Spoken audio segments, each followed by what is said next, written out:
Ne quitte pas ton couloir. N'abandonne pas ton couloir. Reste dans ton couloir.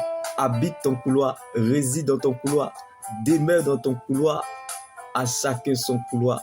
Chacun dans son couloir. Car la parole de Dieu finit toujours par remettre chacun dans le couloir de sa destinée.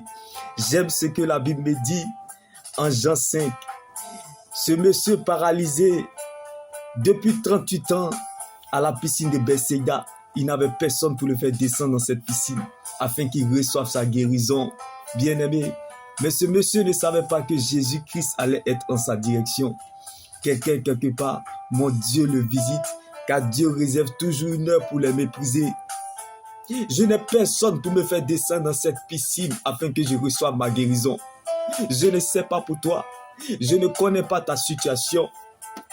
Mais bien aimé, si ce monsieur était dans cette très longue attente depuis 38 ans, c'est parce que lui ne devait pas descendre comme les autres pour être guéri. Mais plutôt lui devait se lever dans la bénédiction. Prendre sa natte dans la bénédiction et marcher dans sa bénédiction. Sache que la très longue attente, c'est le meilleur moyen que Dieu utilise toujours dans la vie de ses enfants. Dans le but que lorsqu'il sort de là, il ne l'oublie jamais.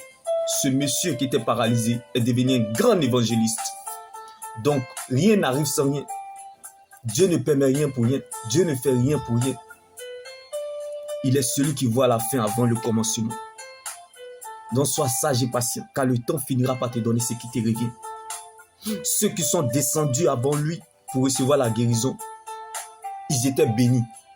Mais lui, c'est parce qu'il devait être une source de bénédiction que pour lui, il tardait.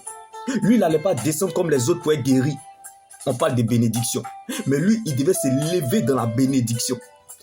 Marcher dans la bénédiction. Prendre sa natte dans la bénédiction. Parce que Jésus-Christ était en sa direction. Ah, bien-aimé.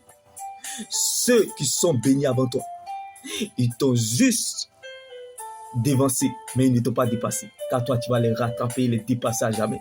Car cela ne dépend pas de celui-là qui va vite, de celui-là qui est plus fort, mais de celui-là qui a la grâce de Dieu en lui, pour lui, par lui.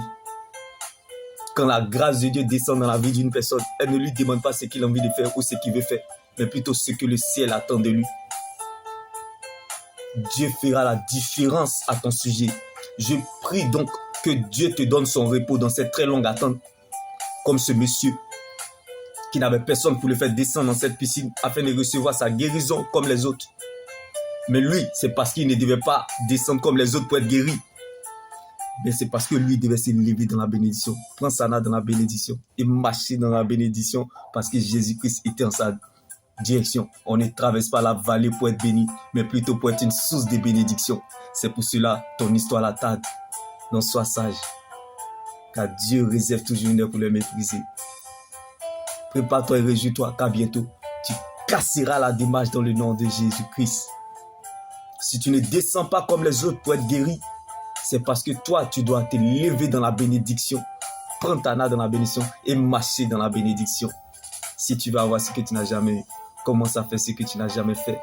Quand le rêve a trop duré, le réveil devient brutal. Soit tu te recouches ou tu te lèves pour le réaliser. Que la joie du Seigneur soit ta force et ton partage. Que Dieu prenne la forme de ce qui te manque. Je prie que là où tu es soit le point de départ que Dieu utilise pour commencer une grande histoire dans le monde. Comme ce monsieur qui n'a pas eu besoin de descendre comme les autres pour être guéri, mais de se lever dans la bénédiction, de prendre sa natte dans la bénédiction et de marcher dans la bénédiction parce que Jésus-Christ était en sa direction. Que Dieu se souvienne de toi comme ce monsieur. Dieu fera par toi, pour toi, sans toi. Non pas parce que tu as raison, mais parce que tu es sa raison. Donc, aimer Dieu sans raison apporte à la raison ce qui est inaccessible. Comme l'histoire de ce paralysé en Jean 5.